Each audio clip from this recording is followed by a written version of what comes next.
What's going on, guys? My name is MC3 and today we're going to be doing a different type of video. Instead of watching me get wrecked in a video game, you guys are going to watch me talk about a video game that has really sparked my interest. And this game is Life is Strange. First, if you know me personally, you know that I don't like story games. But once I get into a story game, I go head over heels. And Life is Strange was no different. But if you haven't played Life is Strange yet, stop. Seriously, I don't care if you're a teenage girl or a 25-year-old manly bearded man. If you're not on the verge of tears at any point in this game, you are not human. Like, seriously. Alright, so today I want to talk about Season 2 for the series. It was confirmed by Dontnod that they will be making a Life is Strange 2. Now, Life is Strange was a beautiful story about a girl named Max Caulfield who moves from Seattle back to her hometown of Arcadia Bay and bumps into her old best friend, Chloe Price. Well, if you've already played the game, you know the ending and you know the story.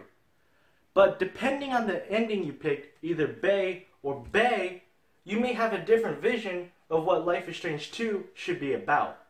On one side, you think that the story of Max Caulfield and Chloe Price in Arcadia Bay is over, and we should move on to a new set of characters. But on the other hand, you may want them to expand on the relationship between Max and Chloe, either as best friends or something more. Now, I picked the Bay ending, but as much as I love Max and Chloe, it'd be super difficult to recreate the magic from Season 1 to Season 2. Plus, it would be super hard to open Season 2 when 50% of the people have Chloe dead. Now, my idea for Season 2, that it would take place maybe a few years after the events of Season 1.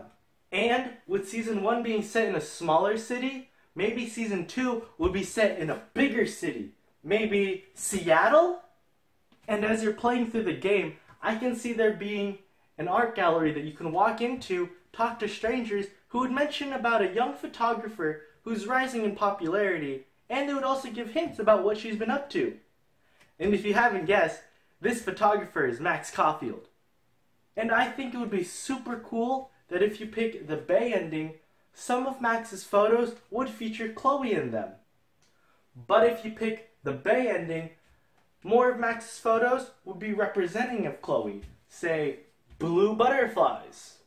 Mick 3, why is Max back in Seattle? Well, it would make sense for Max to be back in Seattle because the only reason she moved from Seattle back to her hometown of Arcadia Bay was to learn under Mr. Jefferson.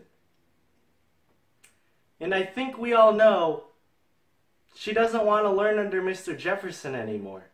So really, she has no other reason to stay in Arcadia Bay. So no matter the ending you picked, I can picture her moving back to Seattle. Now, I think this would be a great way to close Max's story while not ruining the potential of Dontnod creating a brand new set of characters and story that we will for sure fall in love with.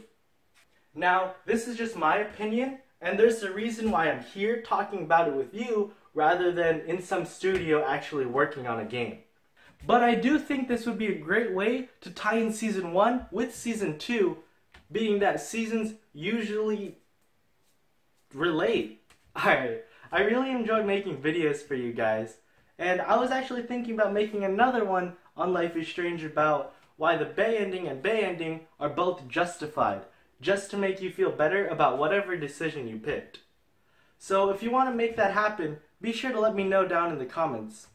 And while you're there, hit that like button. It really brightens up my day when I see you guys hitting that like button. So be sure to subscribe for weekly videos on the newest games. MC3 out. Ow!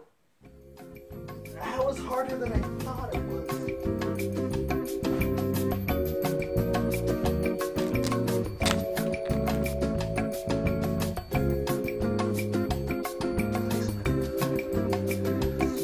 Oh, fuck.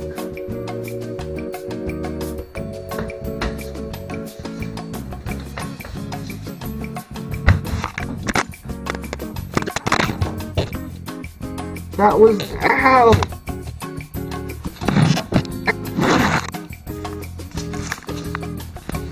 Seriously, I don't care if you're a teenage girl or a 37-year-old bearded manly big